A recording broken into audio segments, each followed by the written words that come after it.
तो चलिए आज बात करते हैं अजय देवगन की नई फिल्म रेड 2 की। ये 1 मई को रिलीज हुई थी। हाँ, और इसको लेकर बातें भी खूब हो रही हैं।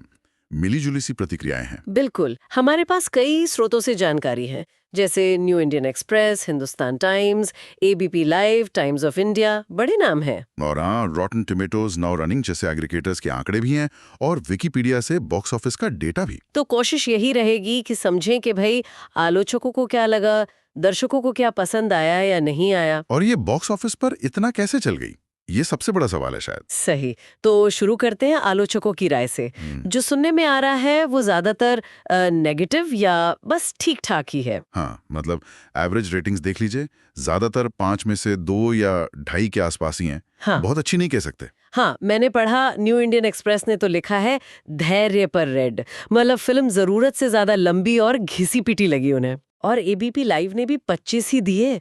उन्होंने खास तौर पे वो जो जबरदस्ती के क्लोजअप्स और गाने डाले हैं ना, उन पर सवाल उठाया। अच्छा, मतलब फिल्म के फ्लो को खराब कर रहे थे शायद। हाँ, ऐसा ही लगता है कि वो क्राइम थ्रिलर वाले मूड से मैच नहीं कर रहे थे। लेकिन कुछ अच्छी बातें भी तो होंगी, किसी ने कुछ तो सराहा होगा। है, पर अक्सर लेकिन के साथ।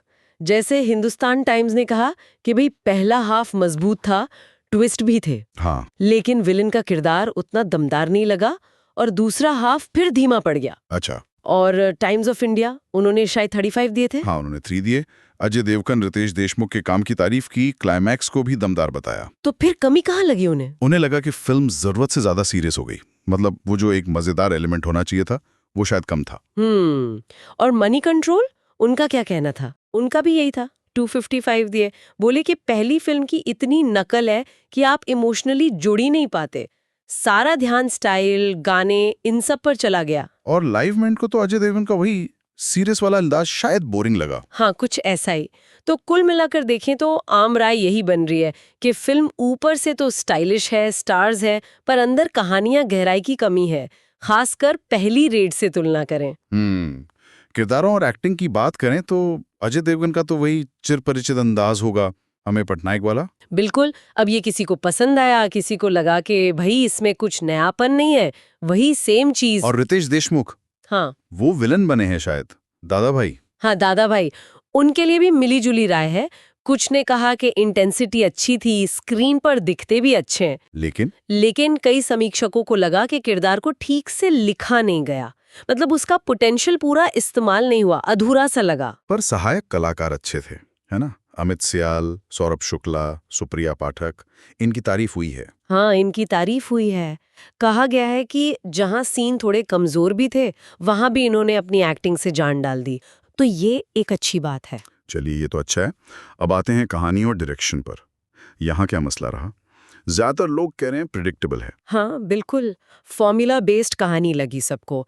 वो ही हीरो विलन की लुका छिपी, फ्लैशबैक से कुछ बताना, रिश्वतखोरी का जाल। मतलब कुछ नयापन नहीं। हाँ, ऐसा लगा कि कुछ नया कहने की या अलग तरीके से कहने की कोशिश ही नहीं की गई। शायद इसीलिए कुछ लोगों को पहली फिल्म वाली वो जो रियलिस्टिक फील थी वो मिसिंग लगी इसमें। एग्जैक्टली।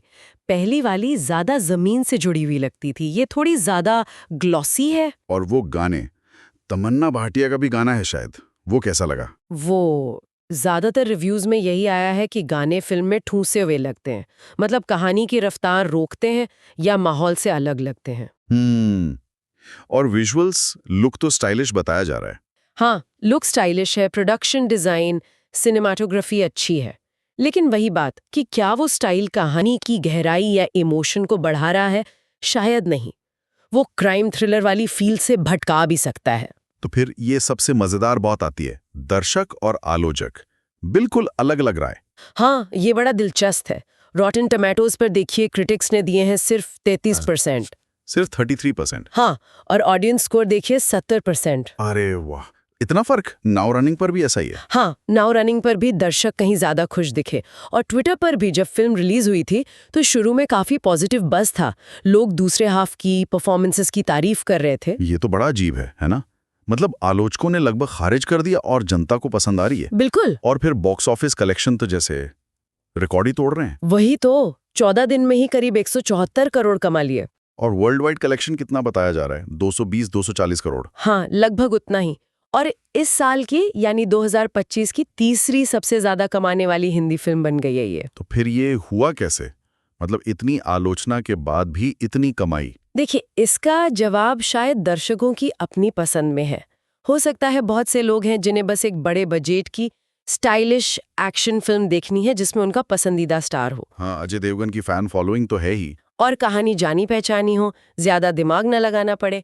तो अगर किसी को बस एक स्टाइलिश पुलिस ड्रामा देखना है और पहली रेड ठीक-ठाक लगी थी, तो शायद उन्हें ये भी पसंद आ जाए। लेकिन अगर कोई थोड़ी कसी हुई कहानी ढूंढ रहा है, या किरदारों में गहराई या कुछ नयापन। हाँ, या असलियत के करीब लगने वाली थ्रिलर चाहिए, तो फिर शायद निराशा हाथ लगेगी।